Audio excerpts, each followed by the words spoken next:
retaliates for the death of its military leader at the hands of the United States. Our political analyst Ric Epps is here now with a look at what's next after more than a dozen missiles targeted U.S. troops on that base. Rick, good morning. Good morning again. Okay, let's get back to the message that Iran is now sending in response. There's a certain way the world is looking at the facts now versus how the Iranian government and officials are presenting it to their people. Yeah. So what's the message? You know, the message that Iran has to send, right? Because, for a lot of different reasons, but the message is that, hey, we're not going to stand back and let you just, beat up on us without responding. That's the key message. Right. And by the way, that's an important message inside of the country and in the Middle East in general, because leaders there know that they have to appear strong or they're not going to survive in terms of their regimes will not survive. Yeah. So they have to. You have to save face. Yeah, they have to save face, exactly. And they have the capacity on some level to do that.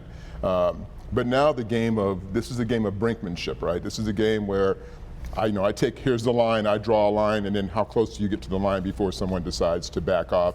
And the one who has to back off, who wants to save face? Yeah. And so this is where we get ourselves into this conundrum, if you would, because of the fact that we don't know who's gonna balk first. Yeah.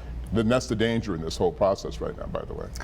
Over the past few days since the killing of General Soleimani, Rick, we saw the hashtag of hard revenge quite often circulating on social media. Yesterday when these attacks came out and we were waiting to see if anybody was killed, then the news reports started coming out that there were no casualties. Now this morning that we're learning that they did give Iraq a heads up they were going to do this, and Iraq passed that information on over to the U.S. Is this hard revenge?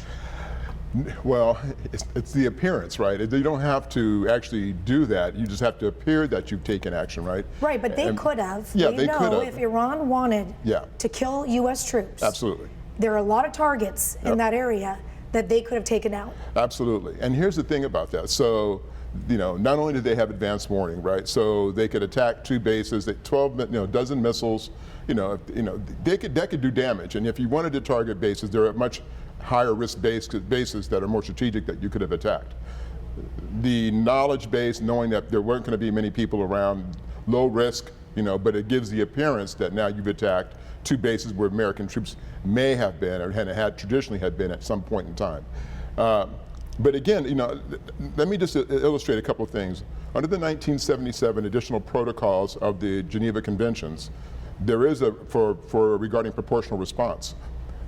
It says that an individual country, if you're attacked, has the right to defend itself unilaterally, meaning that this is how you're supposed to avoid global war, is to say you can act on your own, but you're not supposed to bring your buddies with you, right? And you have a right to react and respond in proportion to the damage that was done to you. And that's what Iran said yesterday. Exactly. Now the issue with that is, okay, so we killed basically their third man, right? And if they legally, under the Geneva Conventions, in proportionality, was yesterday proportional. You could argue that no, it wasn't in the context of the level of person that we took out of theirs, which now looks very problematic because the question is, was it an imminent threat? And again, that has not been answered yet, right? That has not been answered by this leadership. It'll be interesting to see what Trump says about this today in his commentary about these issues. So I'm curious to see what he comes back with. I'm curious, after all the announcements of this hard revenge and everything else, and then all of a sudden yesterday I was a bit taken back by the official statement saying that, hey, we don't seek any escalation or war. Yeah. That was a bit surprising, but do you believe that is true? Do they not want that? Well, they know they can't win a war against us, right? Point. That's a given That's the point. The dangerous part here is yes, both sides make their bellicose statements, right? They both have to say, we both have to look tough. The problem is that here's where it gets messy. And when you have two hawks, right? And I mean hawks meaning aggressors that have to, like the sort of tough talk look.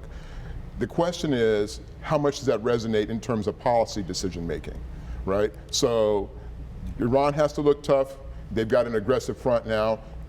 Trump certainly wants to look like he's tough, and he's made lots of statements, and even some of the people on his side have made statements about we have to look like the big tough U.S.